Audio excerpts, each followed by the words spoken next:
Mari kita membaca bersama-sama dari Efesus pasal keempat. Efesus pasal keempat, kita membaca bersama-sama dari ayat ke-22 sampai dengan 24 sekali lagi. Efesus pasal keempat, ayat 22 sampai dengan ayat yang ke-24. Saya membaca 21, 22 sampai 24 semua membaca. Karena kamu telah mendengar tentang Dia dan menerima pengajaran di dalam Dia, menurut kebenarannya yang di dalam Yesus. Semua, yaitu bahwa kamu berhubung dengan kehidupan kamu yang dahulu, harus menanggalkan manusia lama yang menemui kebinasaannya oleh nafsunya yang menyesatkan, supaya kamu dibaharui di dalam roh dan pikiranmu, dan mengenakan manusia baru, dan telah diciptakan menurut kehendak Allah di dalam kebenaran dan kekudusan yang sesungguhnya. 24 sekali lagi. Dan mengenakan manusia baru yang telah diciptakan menurut kehendak Allah di dalam kebenaran dan kekudusan yang sesungguhnya. Mari kita berdoa sekali lagi. Tuhan, berilah pengertian dan kesadaran kepada hati kami tentang firman yang sudah kami baca. Kami sudah membuka buku-Mu ya Tuhan, dan sekarang kiranya Engkau membuka hati kami masing-masing.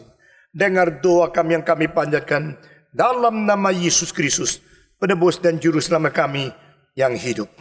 Amin. Saudara-saudara, pada minggu yang lalu kita telah berkhotbah tentang bagaimana kita harus menanggalkan orang yang lama dan kita mengenakan dengan orang yang baru. Nah, saudara-saudara, harus menanggalkan dan harus memakai yang baru itu mulai daripada halaman-halaman yang pertama di dalam kitab suci. Yaitu semenjak pada waktu Adam berbuat dosa, lalu dia berusaha menudungi diri dengan segala hal yang memalukan dengan merusak lingkungan. Saudara-saudara, lingkungan yang dicipta oleh Tuhan dengan demikian indah dirusak oleh manusia setelah berbuat dosa. Dan hal ini akan menjadi makin nyata pada abad ke-20. Saudara-saudara, di dalam abad ke-20 kita memikirkan dan bagaimana memelihara bumi yang indah. Bagaimana memelihara hutan-hutan tropik yang sangat penting sebagai paru-paru seluruh umat manusia di dalam lingkungan dunia ini. Bagaimana kita menjaga keadaan ekologi, sistem yang dicipta oleh Tuhan. Bagaimana kita melestarikan lingkungan satu-satunya yang mungkin digunakan untuk menyambung hidup umat manusia, yaitu di atas bumi ini. Tidak ada satu planet indah seperti ini. Tidak ada satu tempat mempunyai lingkungan seperti ini. This is the only dwelling place of humankind. Saudara-saudara, satu-satunya bintang, satu-satunya planet yang Tuhan cipta untuk manusia boleh hidup dengan aman dan nyaman di dalamnya. Saudara-saudara, pada waktu air bah yang begitu besar melanda itu Yangtze River beberapa bulan yang lalu. Lalu kita melihat sudah ditemukan salah satu sebab adalah menebang kayu, menebang hutan-hutan yang ada, sehingga mengakibatkan longsongnya tanah-tanah yang masuk ke dalam sungai, dan sungai menjadi makin dangkal, air tidak mungkin dimuat dan menjadi banjir yang besar. Kecelakaan-kecelakaan yang diakibatkan oleh kelalaian manusia di dalam menjalankan perintah Tuhan itu selalu kita lihat, dan manusia selalu tidak sadar dan tidak bertobat. Saudara-saudara, memuainya daripada Sahara dan Gobi dan beberapa pasang pasir yang besar di dalam dunia, dan pembanjiran yang tidak habis-habis melanda umat manusia, dan iklim yang berubah sehingga suhu temperatur makin meninggi. Ini semua adalah akibat manusia merusak lingkungan. Bukankah Adam dan Hawa diperintahkan untuk memelihara Taman Eden, untuk membudidayakan akan segala sesuatu diciptakan oleh Tuhan? Tapi justru mereka lah merusak lingkungan. Mengapa merusak? Karena mereka tidak ada jalan lain. Kalau sudah berdosa, maka jalan yang lain lagi tidak ada. jalan-jalan yang sesudahnya adalah menutup dosa dengan dosa. Saudara-saudara, dosa pertama diperbuat dengan tidak memikirkan konsekuensinya yang dengan serius, mengakibatkan harus berbuat dosa kedua untuk menutup dosa pertama. Dan dengan demikianlah perbuatan dosa tidak habis-habis. Saudara-saudara sekalian, kita melihat bahwa hari ini dunia penuh dengan keadaan demikian. Dan saudara-saudara, inilah satu dalil yang tidak habis-habis. Terus berulang di dalam umat manusia, di dalam sejarah. Berdosa, lalu menutup dosa dengan dosa. Waktu menutup dosa dengan dosa, selain mempergunakan kebebasan yang diberikan oleh Tuhan, sekaligus mencemarkan satu peta dan teladan yang kita dicipta menurut Tuhan kita sendiri. Saudara-saudara, pada waktu Adam merusak lingkungan, memetik, merusak akan daun-daun, maka terjadi sesuatu gejala tidak normal muncul. Semua daun masih berada di pohon, meskipun begitu kering tanahnya, dia selalu tetap hijau adanya. Saudara tahu tidak, sebatang pohon yang besar setiap hari menarik air berapa banyak dari tanah dengan akar yang terus mendalam, tidak mengenal susah payah, tidak mengenal kerasnya tanah. Itu akar terus menusuk sampai bertemu dengan mata air, sampai bertemu dengan sumber air. Itulah pohon. Dan Tuhan telah menciptakan pohon, meskipun tidak ada mata, dia melihat bagaimana mencarinya. Pohon-pohon itu, satu pohon yang besar diumumkan oleh pemerintah Singapura lebih baik daripada 20 PK AC yang dibuat oleh manusia. Saudara-saudara, dengan satu pohon yang cukup besar, mendingin lingkungan dengan luar biasa, menarik air yang banyak dari situ, dan menghadang cahaya matahari, serta memberikan sirkulasi untuk merubah CO2 menjadi oksigen. Ini mujizat yang besar. Ini hal yang tidak mungkin dikerjakan oleh ilmuwan. Saudara-saudara, semua AC yang dipakai beberapa bulan penuh dengan debu, tidak dingin lagi, freonnya bocor, dan tidak pernah mungkin mengerjakan apa yang dikerjakan oleh pohon-pohon yang bisa mentransformasi CO2 karbon dioksida menjadi oksigen yang diperlukan oleh paru-paru dan peredaran darah seluruh tubuh manusia. Saudara-saudara, tetapi daun itu kalau sudah dipetik, lepas dari para sumbernya, lepas dari para pokoknya pohon, maka dia tidak tahan untuk menerima matahari. Dan dengan demikian sebentar lagi dia menjadi kuning, menjadi layu, dan menjadi kering, menjadi tidak berharga. Dan satu-satunya nilai fungsi yaitu dibakar. Saudara-saudara, waktu Adam memetik daun, lalu menjadi satu pakaian untuk menudungi hal-hal yang mempermalukan karena perbuatan dosa itu. Daunnya bagus, gaunnya gaun alamiah, tapi itu adalah sesuatu yang tidak ada lagi akar, tidak ada lagi penyambungan pemberian suplai air, dan itu menunggu untuk kering dan dibakar saja. Maka Tuhan tidak bisa melihat manusia menyelesaikan dosa dengan cara seperti ini. Tuhan tidak menyetujui atau menudungi perbuatan dosa yang sudah dilakukan. Maka Tuhan harus menyediakan pakaian yang mempunyai makna yang berada bersumber dari bijaksana Tuhan.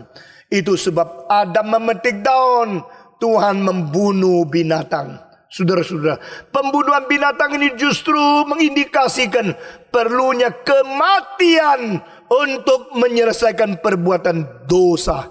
Dan seluruh kitab suci konsisten mengajar kepada kita bahwa upah dosa adalah maut. Saudara-saudara, yang pertama-tama memperbuat dosa itu manusia.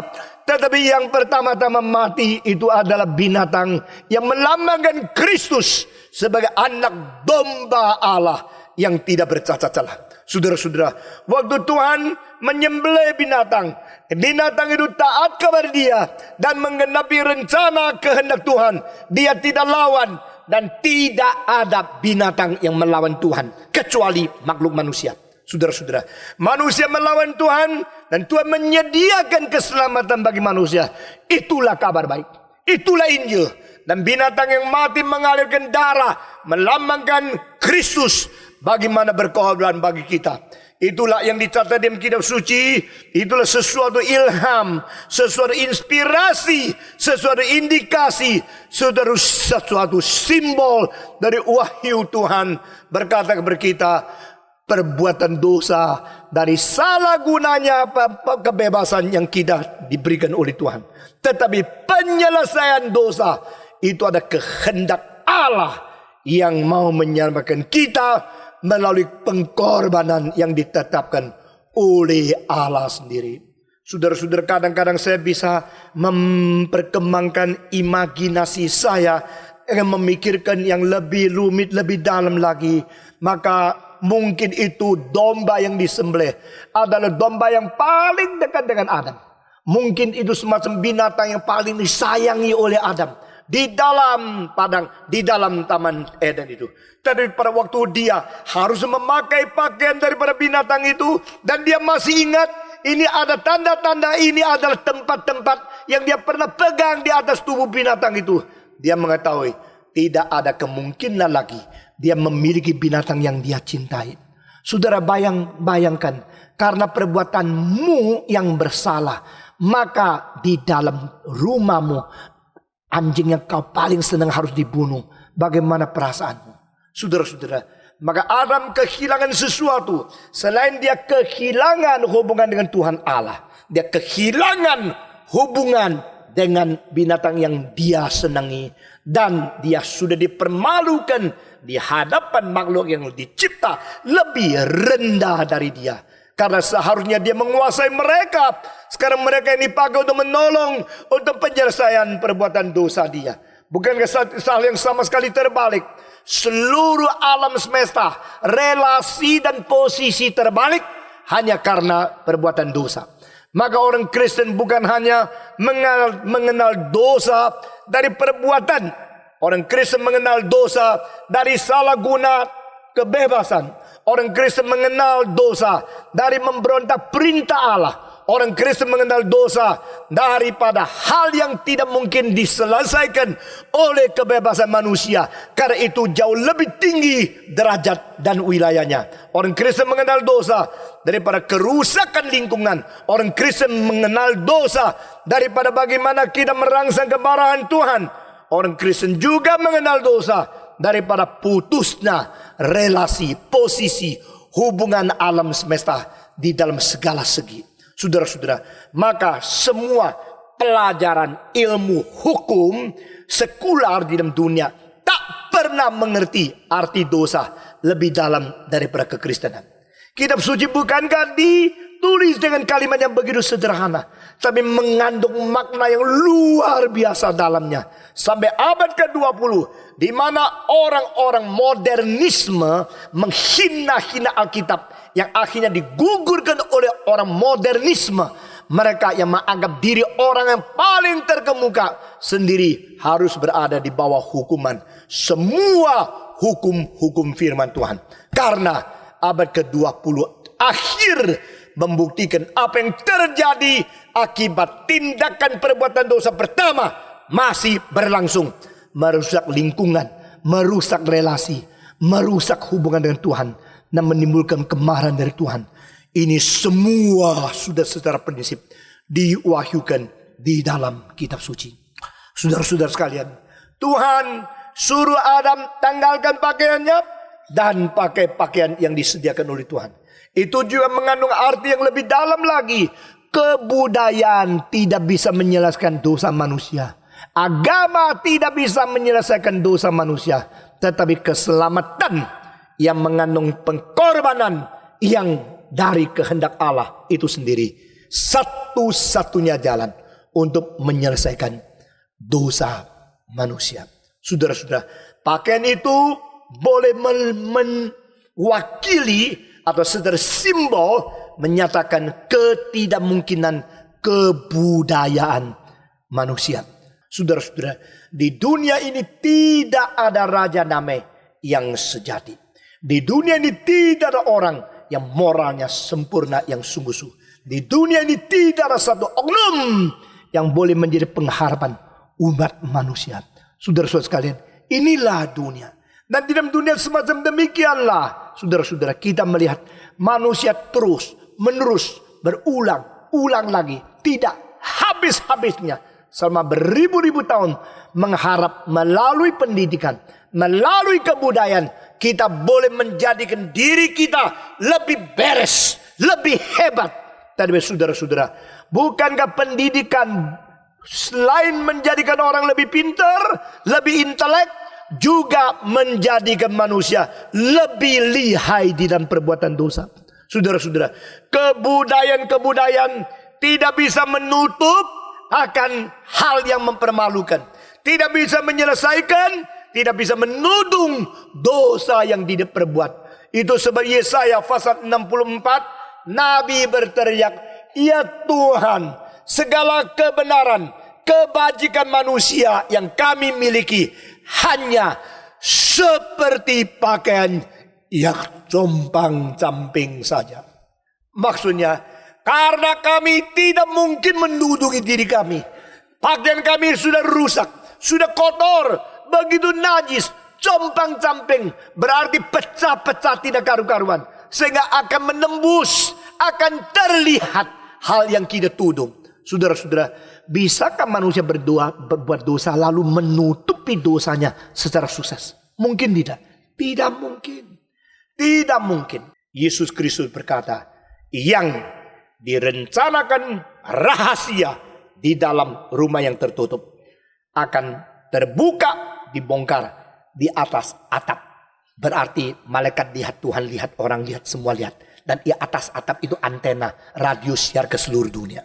Saudara-saudara sekalian, tidak ada dosa yang bisa ditutup. Kebudayaan tidak bisa tutup. Dosa itu dosa. Dan dosa itu sangat menakutkan. Hanya Tuhan Allah satu-satunya yang mengetahui bagaimana menyelesaikan dosa. Saudara-saudara sekalian, di sini kita melihat pembuangan, penanggalan pakaian yang lama dan pemakai pakaian yang baru. Dimulai dari perjanjian lama. Tapi Paulus di sini tidak memakai istilah pakaian. Paulus ini mengatakan menanggalkan manusia yang lama. Nah, seluruh daripada John Stott punya commentary The Message of Ephesus, dia sama sekali tidak singgung tentang manusia. Dia tetap mengisahkan ini sebagai pakaian. Tapi saya kira arti dari Efesus jauh lebih dalam dari apa yang dimengerti dan dijelaskan oleh John Stott. Saudara-saudara, Paulus berkata, tanggalkan orang lama, bukan pakaian yang lama. Karena pakaian biasanya mulai daripada leher sampai di atasnya telapak kaki dan tidak menutup kedua tangan. Sehingga kepala, tangan, kaki selalu di luar pakaian. Betul tidak? Saudara-saudara, kepala, tangan, kaki jarang di dalam pakaian.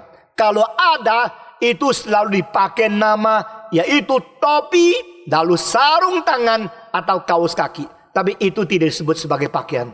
Engkau tidak bisa bicara sama pembantumu, kasih saya pakaian sari. Nah, ada itu, saudara-saudara. Itu namanya adalah apa? Sarung tangan. Bukan pakaian sari tangan. Pakaian kaki. Tidak, itu tidak termasuk pakaian. Itu kaos kaki, kaos tangan. Itu topi, atau itu peci, atau itu selendang. Itu bukan pakaian. Pakaian selalu berada di bawah kepala dan ada di atas jari kaki dan kedua tangan ketinggalan. Saudara-saudara, maka Paulus tidak memakai pakaian karena ini tiga hal penting sekali. Kenapa? Karena apa yang kau pikir, kau kerjakan. Apa yang kau pikir, kau jalankan. Maka kepala, tangan, kaki, kalau tidak termasuk di dalam perubahan seluruh oknum, maka hanya seperti ganti pakaian saja. Itu tidak cukup. Maka di sini Paulus sebenarnya berindikasi sesuatu makhluk baru yang dicipta baru dan sudah dikerjakan di dalam Kristus melalui kematian dan kebangkitannya. Ini konsisten dengan Efesus pasal kedua ayat ke-10. Di sana Paulus mengatakan bahwa kita adalah ciptaan Allah di dalam Kristus dijadikannya. We are created. We are the creation created in Jesus Christ. Di dalam diri Kristus kita dicipta ulang. Di dalam diri Kristus kita menjadi satu makhluk yang baru. Barang siapa berada di Kristus, dia adalah ciptaan baru. Pada pasal yang lain kita akan menjelaskan tentang ayat ini. Dan ini sekali lagi muncul. Ayat 2 muncul, ayat keempat muncul, ayat kelima nanti muncul lagi. Nah, saudara-saudara, ini semua adalah sesuatu pengertian progresif di dalam bagaimana menghidupkan sesuatu kehidupan yang baru yang diciptakan oleh Tuhan. Saudara-saudara, tanggalkan orang yang lama. Berarti buanglah pikiranmu, perbuatanmu, dan jalanmu yang tidak beres. Dan sekarang pakailah manusia yang baru. Berarti pakailah pikiran, mentalitas, niat, kerohanian, dan sesuatu ketaatan yang baru. Karena engkau sudah dikerjakan oleh Tuhan Allah dengan ciptaan yang baru di dalam anaknya yang tunggal, Yesus Kristus.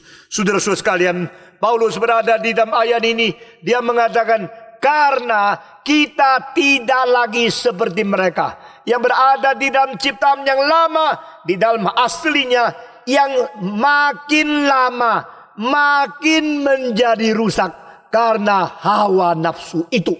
Nah, saudara-saudara, di dalam terjemahan bahasa Indonesia tidak begitu jelas, tapi aslinya berarti orang yang lama adalah gradually becomes destructed.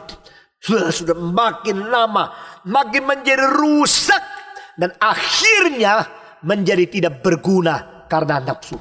Saudara-saudara, nafsu itu merupakan sumber dari segala kejahatan. Nafsu berada pada ada diri, dan diri itu berada karena dicipta menurut peta teladan Allah.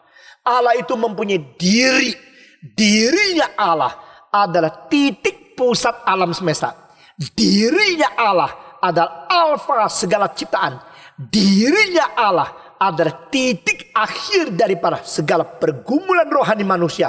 Supaya kita kembali kepada dirinya Allah. Mengenai diri saya tidak akan mengajar terlalu jelas pada pagi ini. Tetapi pada waktu Tuhan menciptakan diri di luar diri dia, sesungguhnya bagi saya itu hal yang saya tidak gampang mengerti. Karena itu resiko yang paling besar. Jikalau ada diri di luar diri, dan akhirnya diri di luar diri itu diberikan kebebasan yang sulit dikontrol, itu menjadi menciptakan musuh bagi sendiri, menciptakan perlawanan bagi sendiri. Maka pada waktu Allah mencipta makhluk yang beroknum diri, waktu itu boleh saya pinjam kalimat, dia sedang beresiko besar. Saudara-saudara, mengapakah ada rencana Allah yang dilawan oleh malaikat? Mengapa ada rencana Allah yang dilawan oleh manusia? Justru karena Allah rela mencipta diri di luar diri dia. Dan jalan keluar dari hal ini diungkapkan oleh kalimat yang penting di dalam pengajaran Yesus Kristus. Dan tidak ada pada agama apapun yang mengatakan menyangkal diri, memikul salib, baru engkau boleh mengikuti aku. Nah, saudara-saudara, saya memikir tidak habis-habis rencana Tuhan yang begitu mendalam dan bijaksana yang begitu tinggi. Diri di luar diri dicipta karena itu merupakan sesuatu peta teladan. Mengapa harus? Mengapa mau? Saya tidak tahu. Kalau engkau berjualan, engkau berdagang, engkau tidak rela bukan memberikan rahasia yang paling dalam dan dasar kepada lawan pedagang yang di sebelahmu. Saudara-saudara, kalau engkau seorang guru yang ketakutan muridmu itu melawan engkau, maka engkau tidak akan membongkar rahasia yang paling dalam di dalam ilmu silat kepada dia, bukan? Sampai pada saat engkau sudah mau mati, engkau ingin meneruskan seseorang, penerus itu, baru engkau bongkar rahasia kepada dia, bukan? Ini biasa. Tetapi pada waktu Allah menciptakan oknum yang mempunyai diri dan diberikan kebebasan untuk melawan Allah, Itu satu kebebasan yang diberikan dengan sesuatu kerelaan yang bagi pemikiran manusia yang terbatas. Itu sesuatu hal yang sangat ironis dan sebenarnya sangat risky sekali. Tapi Allah telah menciptakan semacam demikian. Lalu Allah tidak memaksa. Allah akan memanggil dengan kerelaan dari pekerjaan Roh Kudus untuk merangsang dan mengerjakan sesuatu. Supaya ada manusia yang rela menyangkal diri dan kembali kepada Tuhan. Menyangkal diri, memikul salib, itu satu-satu caranya. Kembali kepada nuklir alam semesta. Kembali kepada fokus dari segala ciptaan. Yaitu diri Allah. The center point of universe. The center point and the basis of the sovereignty of God. The self of God. Kita bisa kembalikan diri kepada Dia karena penyangkalan diri. Luar biasa. Saudara-saudara sekalian, menanggalkan orang lama, pakailah manusia yang baru. Karena orang lama itu sudah menjadi lambat laun, perlahan-perlahan menjadi rusak karena nafsu. Nafsu dari mana? Nafsu daripada diri. Diri dari mana? Daripada peta teladan yang mempunyai substansi yang memiripi keilahian Tuhan kita. Maka Allah memberikan sesuatu diri di dalam diri kita. Maka di dalam filsafat jiwa kadang-kadang tidak disebut soul, disebut self. Saudara, what is the meaning of self? Diri, myself, yourself, themselves. Itu istilah self itu menjadi salah satu istilah yang mewakili artinya dari oknum yang mempunyai jiwa kekal, mempunyai kesadaran sendiri. Itu disebut diri, yaitu self. Saudara-saudara, setiap orang harus bertanggung jawab secara sendiri di hadapan Tuhan. Karena seorang yang mempunyai diri menjadi seorang yang merasakan kesadaran sendiri. Dan dia mempunyai hubungan dengan diri Tuhan Allah di bawah pimpinan ciptaan yang di bawah pimpinan prinsip ciptaan yang sudah ditetapkan oleh Tuhan. Namun demikian nafsu itu bisa menjadi baik dan menjadi jahat. Saudara-saudara, menurut ajaran agama Buddha, maka nafsu, desire, lust, itu manusia punya will, itu menjadi sumber dan akarnya kesengsaraan. Manusia mempunyai kemauan makin kuat. Akhirnya makin merasa dihindarkan, dilawan dan dihadang. Sehingga tidak bisa mencapai apa yang dia inginkan. Maka dia makin merasa susah. Orang yang tidak kemauan tidak ada kesusahan menurut Buddha. Orang yang tidak kemauan tidak ada sengsaraan. Karena tidak minta apa-apa, maka kalau tidak dapat juga tidak apa-apa. Tetapi kalau minta apa-apa, tidak dapat menjadi apa-apa. Nah saudara-saudara, kalau kepingin apa, tidak dapat susah. Kepingin banyak, susah lebih banyak. Makin pingin, makin susah. Dah habis-habis pingin, dah habis-habis susah. Maka orang Buddha mengerti di dalam fase ini, penderitaan adalah akibat daripada perasaan nafsu yang tidak habis-habis. Nah saudara-saudara, di dalam hal ini mengenai penyucian nafsu, the sanctification of the desire, itu mestinya menjadi satu ceramah yang besar sekali. Bagaimana kita bisa mempunyai nafsu yang terkurung di dalam jalur yang benar. Sehingga di luar kemungkinan, di luar kemampuan, jangan engkau memperbolehkan banjirnya nafsu. Saudara-saudara, kalau khotbah seperti ini dimengerti oleh orang-orang konglomerat beberapa tahun yang lalu, hari ini pasti tidak banyak yang kredit begitu banyak dan entah bagaimana hidup terus. Mau bunuh diri, takut mati. Mau loncat laut, takut ikan paus. Mau minum obat, takut pahit. Mau gantung diri, takut nanti dah mati cacat. Saudara-saudara, tetapi sudah utang banyak. Sudah memperbesarkan usahanya sebesar mungkin. Kenapa? Karena nafsu di luar kemampuan. Saudara-saudara, dengar baik-baik. Pemuda-pemudi yang tidak mau dengar khotbah baik-baik, berarti 10-20 tahun yang akan datang, engkau akan menjerat diri dalam segala kesulitan yang besar. Saudara-saudara, saya jamin orang yang dengar khotbah baik-baik di gereja ini dan betul-betul taat, seumur hidup lebih berbahagia dari mereka yang tidak mau ikut, tidak mau memikir, tidak mau dengar baik-baik. Anak Anda saja yang ikut kebaktian di sini baik-baik sama yang terlalu cepat dikirim ke luar negeri. Coba lihat, pasti beda moralnya. Firman, dan hanya di dalam firman mengandung bibit bijaksana dan ikatan nafsu serta penyaluran jalan keluar kebebasan yang sejati. Jangan kita hina, saudara-saudara. Jikalau kita masih mempunyai kesempatan mendengar khotbah seperti begini, setiap minggu diajar seperti ini, itu bukan semata-mata karena kita hebat, karena anugerah Tuhan kepada Indonesia, kepada kita, sehingga kita boleh menerima, menerima firman dan segala bijaksana dari Tuhan untuk bagaimana memperbaiki hidup kita masing-masing. Nafsu semaunya besar di luar kemampuan diri, akhirnya merusak. Seorang konglomerat berkata 2 tahun yang lalu kepada kawannya, tahu enggak, uang yang saya untung cukup untuk bergenerasi-generasi makan enggak habis-habis, tidak peduli cucu berapa banyak. Tetapi berapa bulan yang lalu ada orang dia mengatakan kalimat yang mirip tapi lain. Mirip itu selalu lain ya. Jadi jangan kira kalau mirip senang ya. Saudara-saudara, kalau engkau bilang engkau mirip Clinton, berarti engkau pasti bukan Clinton. Nah, kalimat yang mirip yang tidak sama adalah begini. Sekarang saya tahu, kalau dulu untungmu cukup untuk bergenerasi-generasi, tidak habis-habis dimakan. Sekarang jawabnya adalah utangku untuk generasi-generasi dibayar tidak habis-habis. Tidak bisa selesai membayar utang meskipun cucuku berapa banyak. Itulah manusia. Saudara, itulah dunia.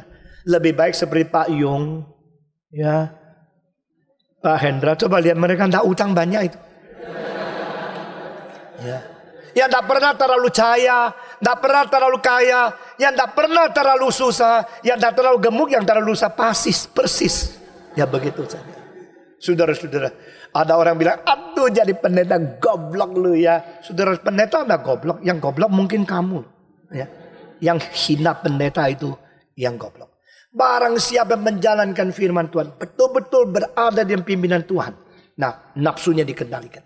Saudara-saudara, kalau saya mau kaya bisa nggak? Bisa. Kalau saya mau lebih hebat bisa. Saudara-saudara, saya cukup dengan khotbah tidak sampai puluhan hari di luar negeri. Dan dengan jualnya kaset dan buku di luar negeri sudah lebih banyak daripada seluruh tahun saya bekerja di gereja ini. Kalau gereja ini pada satu hari baru sadar, ini adalah satu hutang terhadap hamba-hamba Tuhan umpama. Namun jangan kira hamba Tuhan itu harus terikat di pelayanan seperti ini. Karena cinta Tuhan yang suruh saya berada di sini. Kalau saya mau menjadi pendeta yang lebih kaya gampang. Tapi melayan di Indonesia seluruh pendapatan tidak cukup untuk satu anak sekolah di luar negeri. Saudara-saudara. Kenapa? Karena kita mau. Bukan karena dipaksa. Karena kita rela. Supaya Indonesia masih ada mimbar seperti ini. Supaya Indonesia masih ada musik yang bermutu. Supaya Indonesia masih ada filsafat yang bermutu. Supaya Indonesia masih ada sekolah teologi yang benar. Untuk memproduksikan hamba-hamba Tuhan yang bermutu. Harus ada orang rela hidup seperti ini. Saudara-saudara sekalian. Namun demikian Tuhan tidak pernah merugikan anak-anak yang taat kepada Dia. Cuma kita membatas nafsu kita di dalam kemampuan. Dan kita tidak minta sesuatu lebih daripada seharusnya. Boleh saya berani katakan. Saya seumur hidup belum pernah doa minta uang sama Tuhan. Bahkan belum pernah doa minta sehat sama Tuhan. Tidak salah ya. Kalau saya minta kesehatan itu tidak salah. Tapi saya kira itu seharusnya tidak di dalam daftar doa saya. Karena itu akan saya serahkan kepada Tuhan. Saya lebih baik banyak berdoa tentang penginjilan, pekerjaan bagaimana membantu, memberkati orang lain dan sebagainya. Dan akhirnya kalau Tuhan beri, di dalam kecukupan saya kerjakan. Saya memakai. Kalau uang itu di dalam kecukupan saya pakai dengan baik-baik. Dan saya rasa itu benar. Jadi banyak orang itu rusak karena nafsunya kelebih-lebihan. Nafsu, ambisi lebih besar daripada ability. Itu sumber kecelakaan. Kalau orang Buddha mengatakan nafsu yang tidak habis-habis mengakibatkan penderitaan yang tidak habis-habis. Maka mirip kalimat seperti itu tercantum di dalam buku Timotius. Di mana Paulus mengatakan orang yang ingin dan tamak cepat-cepat kaya, mereka telah menusuk hati sendiri dengan segala macam kepedihan. Karena terlalu cepat ingin kaya. Saudara-saudara sekalian, terlalu banyak contoh di dalam dunia. Terlalu banyak pelajaran kita terima dari sejarah. Tetapi manusia adalah makhluk yang paling pinter, tetapi paling goblok juga. Kita tidak melihat pelajaran dari sejarah. Kita selalu mengulang-ulangi apa yang sudah menjadi kegagalan yang nyata di depan kita. Saudara-saudara, pada waktu saya masih umur kira 11, saya melihat satu lampu template yang berada di situ. Lalu itu laron-laron datang, mati. Yang lain tidak mendapat pelajaran, datang lagi mati. Lalu saya tanya mama saya, kenapa laron kok suka mati bunuh diri gitu ya? Kenapa mereka tidak dapat pelajaran? Mama saya jawab, sebab dia itu laron. Jiwanya jiwa laron. Jadi mau dirubah, di-educate, kasih pelajaran, suruh masuk street. Supaya laron menjadi tidak laron, tidak bisa. Sebab dia itu laron, jadi dia maunya itu cahaya dan tidak tahu bahaya. Taunya cahaya, tidak tahu bahaya. Akhirnya, yaitu bunuh diri. Taunya kaya, tidak taunya kehendak Tuhan. Akhirnya mati dalam kekayaan yang tidak seharusnya dimiliki oleh sendiri. Saudara, gampang sekali kan? Sebenarnya ini semua dalil yang gampang sekali.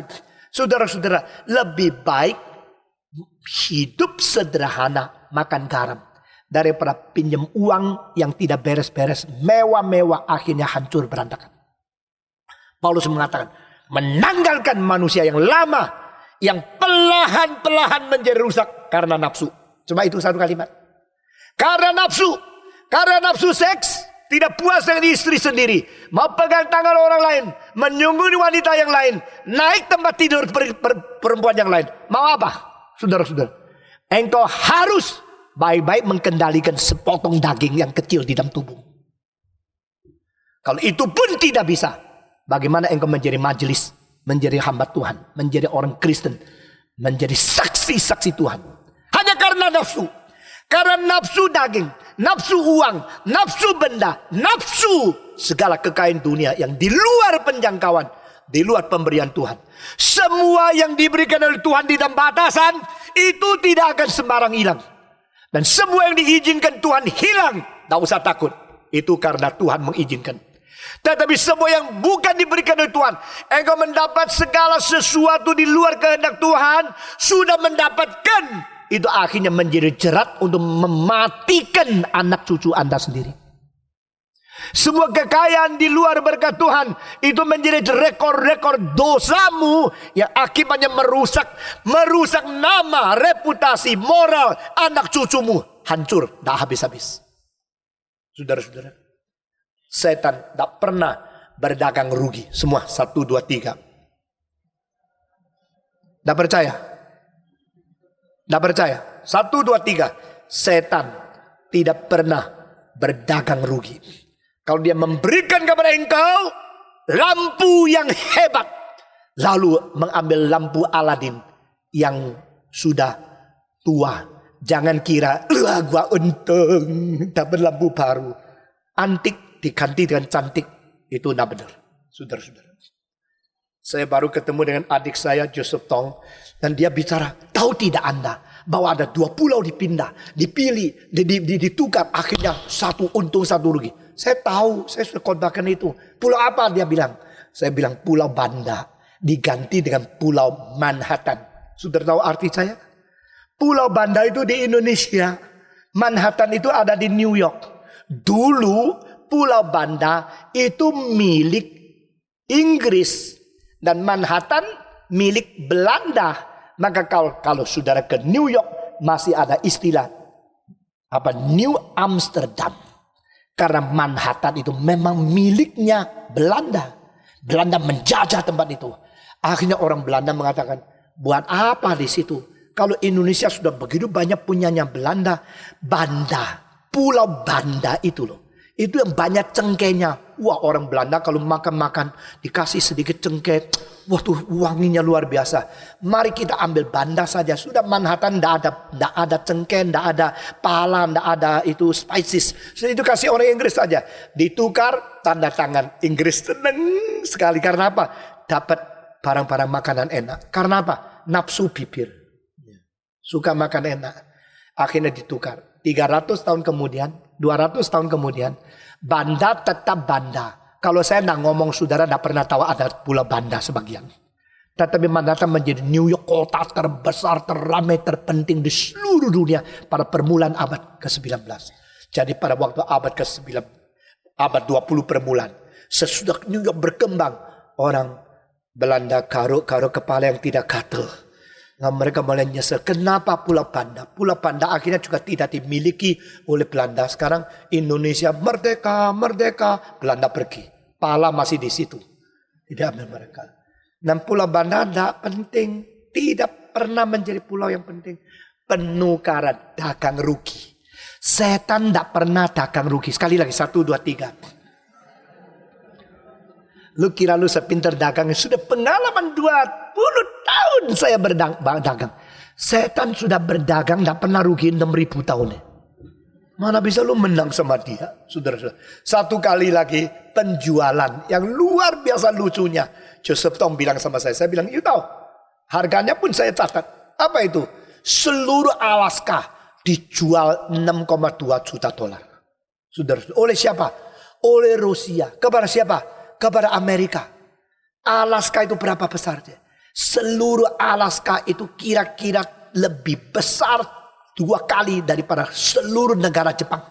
Saudara, sekarang di Amerika ada nggak satu rumah yang 10 juta dolar? Ada. Satu rumah yang 20 juta dolar di Amerika itu ada. Tapi pada abad ke-19 seluruh Alaska cuma dijual 6,2 juta dolar. Nah, waktu itu ya 6,2 juta dolar, mungkin sekarang 6 miliar. Tapi 6 miliar pun tidak banyak kok. Orang IMF aja bisa pinjamkan Indonesia bermiliar-miliar. Indonesia berani pakai miliar-miliar untuk intervensi kok. Jadi itu uang tidak banyak. Saudara-saudara. Bukan saja demikian. Waktu sudah dijual, utusan dari Moskow, waktu itu St. Petersburg, tanda tangan. Ini saya setuju dijual kepada United States. Pulang. Dia bilang apa sama Tsar? Bilang sama Kaisar. Goblok orang Amerika. Tanah yang tak guna tak jual. Berani bayar 6,2 juta. Sudah tak ngapusi. Saya sudah menipu dia. Sekarang orang Rusia tak berhenti nyesel-nyesel.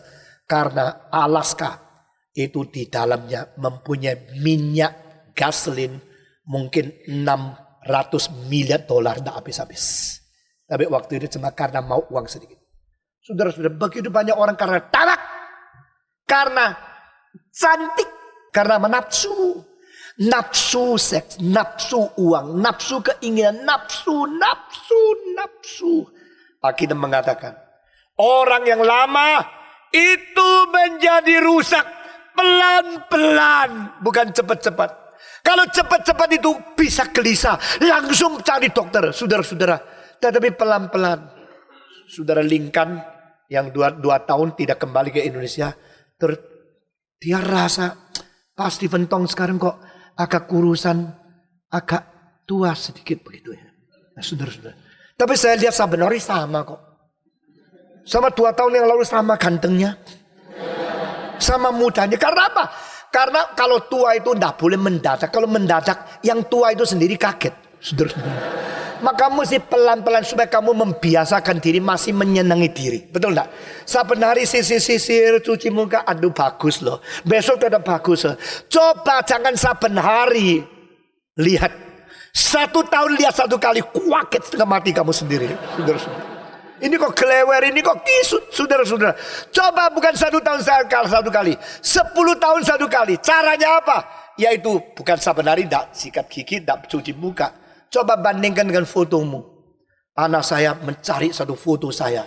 Pak, ini siapa ini? Mama, ini siapa ini? Nyonya saya, mantan pacar saya. Itu papa. Loh, ganteng rek papa. Loh, kalau papa itu ganteng ya. Saya baru tahu dia selalu rasa saya jelek. Saudara-saudara. Biasanya merasa saya jelek. Coba lihat foto saya waktu muda. Saudara-saudara. Saya pikir kalau di antara dia punya kawan sekolah ada yang ganteng seperti saya muda, dia pasti mau. Saudara-saudara. Tetapi kalau saya lihat lagi sekarang. Nah, memang sekarang jelek. Tetapi dulu enggak loh. Kapan-kapan tak pamerkan ya foto saya. Saudara-saudara sekalian. Nah itulah pelan-pelan rusak secara tidak sadar. Ini Alkitab. Jadi tanggalkan manusia lama. Manusia lama jangan disayang. Karena dia punya nafsu membuat dia pelan-pelan menjadi rusak. Yang sama-sama sekolah teologi dengan saya satu kelas. Yang sama-sama melayani dengan saya waktu muda. Satu persatu. Saya melihat di antaranya beberapa gagal total. Hanya karena tidak mau setia menjadi hamba Tuhan. Mereka pergi berdagang. Dan akhirnya hancur-hancuran. Saudara-saudara, sekali lagi, jangan mengikuti nafsu liar. Jangan mengikuti kemauan dan kebebasan engkau yang tidak dikendalikan oleh kuasa Roh Kudus. Saya minta Tuhan pelihara seumur hidup tidak ada satu langkah saya sembarangan. Kita hidup menyenangkan Dia. Di luar penjangkauan kemampuan. Stop! Nafsu harus berhenti. Saudara-saudara. Dan kita melihat Paulus mengatakan, sesudah menangkal orang itu yang akan lama-lama dirusak, pakailah orang yang baru.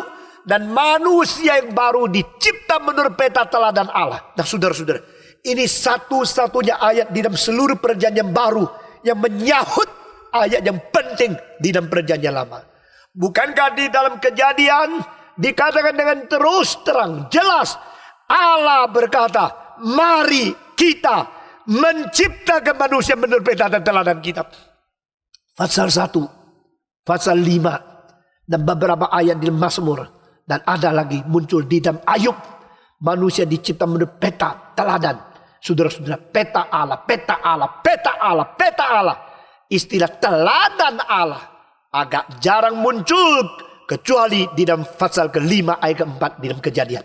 Dan saudara-saudara, manusia dicipta menurut peta Allah, peta Allah. Peta Allah yaitu sesuatu gambar Tuhan Allah. Sesuatu keadaan yang mirip dengan sang pencipta itu. Dan ayat ini ditulis lagi oleh Paulus di dalam Efesus pasal keempat. Karena manusia yang baru ini dicipta menurut teladan. Menurut peta Tuhan Allah. Dan dengan di sini Johnston mengatakan ini tidak berarti yang lama. Karena ini dicipta lagi. The new creation.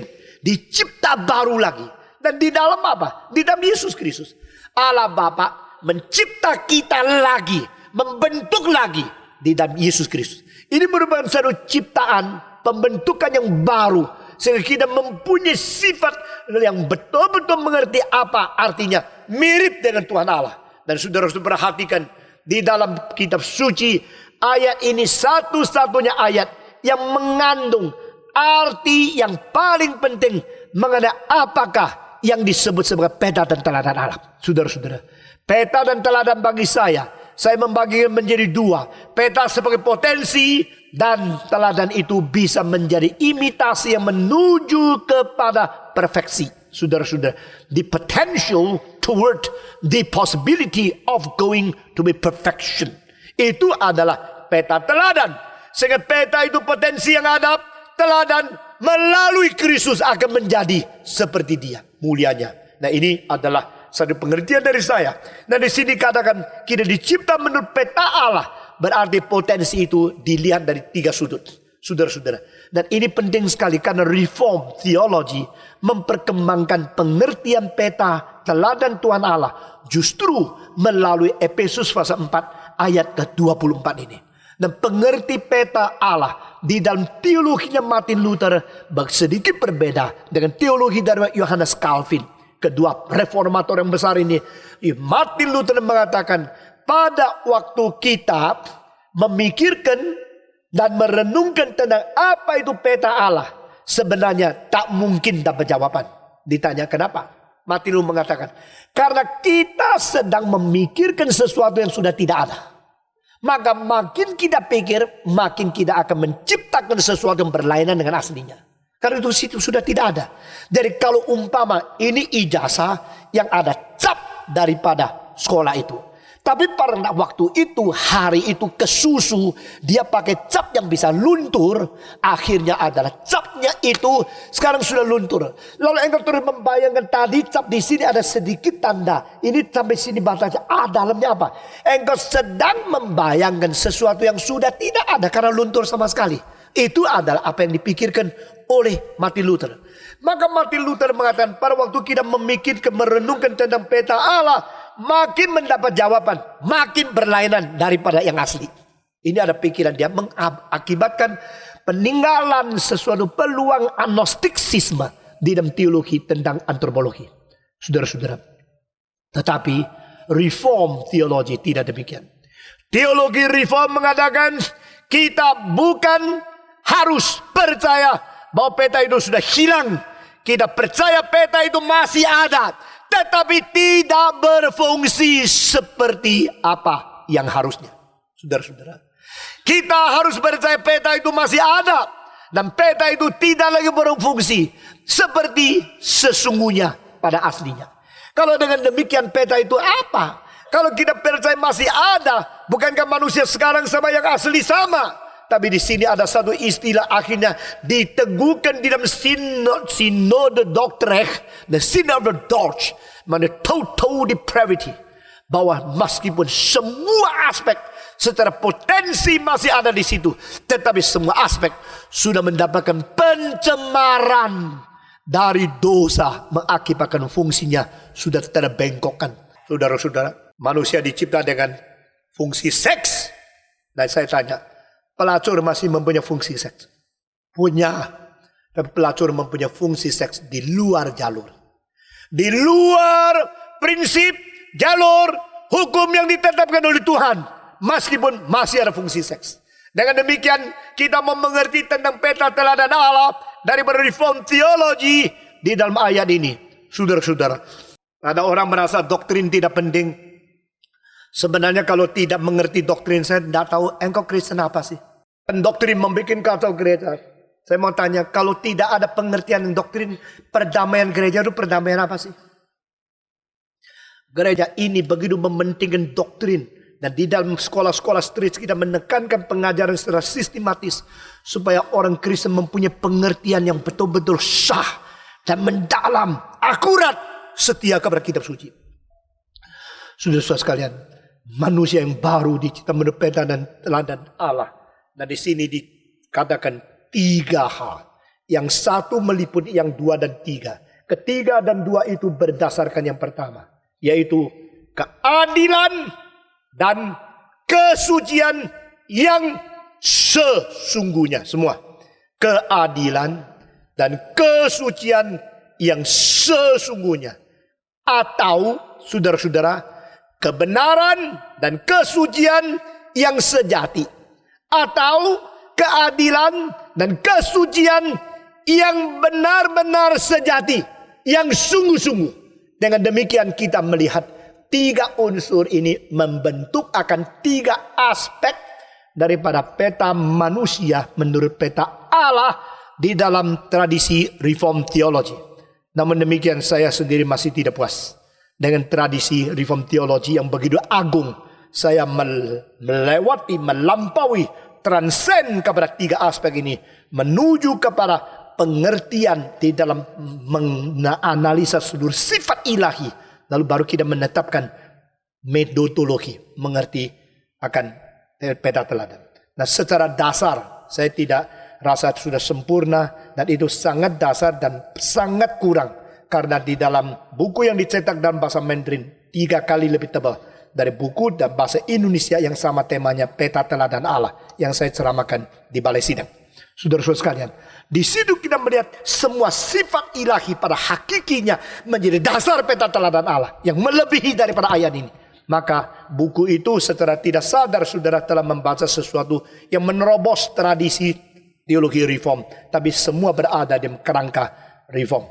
Nah saudara-saudara sekalian, di sini saya menjelaskan 3 hal karena bersangkut paut dengan ayat ini. yaitu keadilan, kebenaran, dan kesucian moral dan batin yang sesungguh-sungguhnya. Nah saudara-saudara, di dalam masyarakat abad ke-20 akhir, di daerah lingkungan Indonesia, di iklim politik seperti apa yang kita saksikan pada minggu-minggu yang lalu, kita melihat semua itu palsu. Saudara-saudara, adil. Tapi yang mengatakan adil, hatinya tidak patuh kepada keadilan. Yang disebut adil tidak dimengerti, dan penjelasan keadilan sejati itu bagaimana. Jadi di sini kedua hal, keadilan yang sejati, moral suci yang sejati. Jadi sejati menjadi dasar daripada adil dan moral. Saudara-saudara, keadilan itu apa? Kebenaran itu apa? Kesejatian itu apa? Dan moral yang suci itu apa? Tuhan adalah Tuhan yang sungguh-sungguh jujur, setiawan, sejati, akurat, dan tidak berkompromi dengan kesalahan dan kerusakan. Itu sebab seluruh kebudayaan Ibrani, istilah dan fokus yang paling penting dalam kebudayaan itu adalah kesejatian. Saudara-saudara, seluruh kebudayaan Yahudi yang paling inti, istilah yang paling penting adalah kesejatian. Maka percaya kepada Allah yang sejati, menerima wahyu yang sungguh-sungguh untuk mengerti ajaran yang sejati, lalu mengkoreksi diri dengan sungguh-sungguh setia dan jujur untuk menjadi manusia yang sejati, memberikan segala persembahan, ibadah, dan moral, etika berdasarkan kejujuran yang sejati. Itulah sasaran tertinggi antropologi di dalam agama orang Yahudi. Dan ini juga menjadi hal yang paling penting di dalam tugas manusia hidup di dunia ini. Tetapi heran sekali, justru semua yang ditujukan kepada kesejatian akhirnya dikerubungi dengan segala ketidakjujuran. Sehingga kalau kita baca hukum di pengadilan, semua kalimat itu betul. Tetapi kalau dijalankan semua ngawur. Saudara-saudara, maka pengadilan tinggi adalah pengadilan yang berprofesi tinggi untuk menjalankan ketidakadilan. Itu namanya pengadilan. Saudara-saudara, politik penuh dengan palsu, hukum penuh dengan pemalsuan, dan segala sesuatu statement di belakangnya ada motivasi yang lain.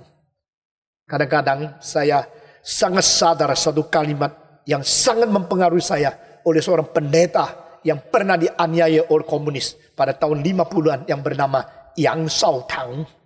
Dia mengatakan, saya sudah 20 lebih tahun menjadi rektor sekolah teologi.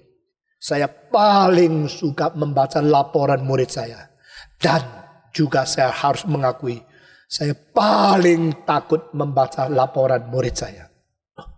Paling suka tambah dengan paling takut. Apa artinya? Saya membaca, dia menjelaskan sendiri. Karena waktu saya mendapatkan laporan, saya mengetahui bagaimana perkembangan pelayanan mereka satu persatu. Itu sebab saya paling senang. Saya paling takut karena saya tahu di laporan selalu yang jelek-jelek tidak dilaporkan. Yang baik-baik saja yang dilaporkan. Mengandung sesuatu unsur bibit setan yang bikin hamba Tuhan tidak jujur. Nah, kalimat itu sangat mempengaruhi saya. Maka saya melihat kejujuran, kesejatian, kesungguhan itu penting luar biasa. Dan akibatnya satu ironis yang terbesar di dalam sejarah adalah kenapa kalau Israel seluruh kebudayaan berfokus kepada kesejatian. Akhirnya justru itu yang paling banyak dikritik oleh Yesus Kristus yang dilahirkan di dalam konteks kebudayaan Yahudi. Kalimat-kalimat yang keluar dari mulut Yesus. Cilakalah engkau orang Farisi. Cilakalah engkau ahli Taurat. Cilakalah engkau pemimpin agama. Karena engkau pura-pura. Engkau munafik. Berarti engkau mengetahui sasarannya adalah sejati dan jujur. Tapi engkau belum pernah menjalankan kesejatian dan kejujuran. Saya tegur kamu. Saya mengkritik kamu. Saya menghakimi kamu. Karena umatku pakai bibir mulut mendekati aku, tetapi hati mereka jauh daripadaku. Agama dipalsukan. Ibadah dipalsukan. Syariat-syariat Taurat dipalsukan. Semua upacara-upacara dipalsukan. Di luar kelihatan dekat dengan Tuhan, tapi di dalamnya jauh dari kehendak Tuhan. Tuhan mengatakan mereka menyembah aku. Sebenarnya sia-sia penyembahan. Karena aku benci kepada hari Sabat mereka. Aku benci kepada persembahan mereka. Aku benci kepada tanggal 1, tanggal 15 daripada semua hari-hari penting di dalam upacara agama mereka. Sebab apa? Meskipun persembahan mereka telah memeras itu minyak gaji yang begitu indah dari binatang-binatang yang dikorbankan itu sampai boleh menjadi sungai, bagi saya tidak ada artinya. Karena yang saya mau adalah ketaatan yang sejati lebih penting daripada persembahan yang tidak habis-habisnya. Saudara-saudara, jangan kira kalau kita hidup dah karu-karuan lalu memberikan uang lalu Tuhan disuap terus diam. Saudara-saudara, jangan kira Tuhan tidak disuap. Tuhan tidak akan melihat uang lebih penting dari yang lain. Tuhan melihat kesungguhan kamu. Paulus berkata, tanggalkan manusia yang lama, pakai manusia yang baru, karena dicipta menurut pelita teladan Allah. Dan di dalamnya 3 hal. Keadilan dan kesucian yang sejati. Saudara-saudara, keadilan dan kesucian yang sejati. Ini menjadi satu dasar perkembangan 3 aspek. Yaitu pertama, sifat rasio. Kedua, sifat hukum. Dan ketiga, sifat moral. Semua 1, 2, 3. Sifat rasio, sifat hukum, sifat moral. Berarti manusia yang dicipta baru oleh Tuhan Allah di dalam Kristus, manusia yang diperanakan pula mempunyai pikiran yang sesuai dengan kebenaran Allah. Mempunyai cara penghakiman sesuai dengan keadilan Allah. Mempunyai hidup suci sesuai dengan prinsip etika dan moral dari Tuhan Allah. Itu namanya peta teladan Allah. Puji Tuhan. Bagaimana saya bisa menjadi mirip Tuhan? Berpikir sesuai pikiran Tuhan. Berhak menghakimi, bertindak tanduk untuk menjudge sesuai dengan keadilan Allah. Dan bertindak tanduk dengan sesuai dengan prinsip kesucian Allah. Maka engkau disebut manusia yang menyaksikan Allah. Manusia yang dicipta menurut peta dan teladan Allah. Saudara-saudara, to think after God's thinking, that is the truth. To judge after the righteousness of Him. And to act after the principle and the guidance of the Holy Spirit in our conduct according to the ethical principle as being revealed in the Bible. Bagaimana harus kita berpikir? Bagaimana harus kita bertindak? Bagaimana harus kita berlaku? Bagaimana harus kita menghakimi? Saudara-saudara, pada waktu kita harus berpikir sesuatu, akhirnya berlawan dengan arus pikiran orang lain, kita selalu menjadi diam dan tidak mau berbicara, bukan? Pada waktu kita harus memberikan keputusan, kita tidak mau memihak satu pihak. Meskipun tahu itu kebenaran, akhirnya kita tidak berani beresiko, bukan? Pada waktu kita harus hidup dalam kelakuan yang suci, kita melihat ini melawan arus masa yang begitu banyak, kita selalu menyendiri, bukan? Saudara-saudara, kita harus menjadi manusia yang menyadari diri bahwa kita ada peta teladan Allah. Paulus berkata, tanggalkan manusiamu yang lama. Dan Paulus berkata, pakailah dengan manusia yang baru. Karena manusia yang lama perlahan-lahan akan menjadi rusak karena nafsu. Dan manusia yang baru dicipta menurut peta teladan Tuhan Allah. Saudara-saudara, ini merupakan bandingan. Maukah kita hidup di dalam sesuatu pernyataan attitude yang baru, atau kita tetap hidup di dalam teladan dan kerusakan yang lama? Pilihlah hari ini jadi orang Kristen yang beres. Mari kita tunduk kepala. Bapa, terima kasih Bapa terima kasih, Bapa di dalam surga, beri terima kasih. Mari kita mengikrarkan iman kita di hadapan Tuhan. Aku percaya kepada Allah, Bapa yang Maha Kuasa, Khalik langit dan bumi, dan kepada Yesus Kristus, anaknya yang tunggal Tuhan kita, yang dikandung dari Roh Kudus, lahir dari anak darah Maria, yang menderita sengsara di bawah pemerintahan Pontius Pilatus, disalibkan, mati dan dikuburkan, turun ke dalam kerajaan maut, pada hari yang ketiga, bangkit pula dari antara orang mati, naik ke surga, duduk di sebelah kanan Allah, Bapa yang Maha Kuasa, dan dari sana ia akan datang untuk menghakimi orang yang hidup dan yang mati. Aku percaya kepada Roh Kudus, gereja yang kudus dan am, persekutuan orang kudus, pengampunan dosa, kebangkitan tubuh, dan hidup yang kekal. Amin.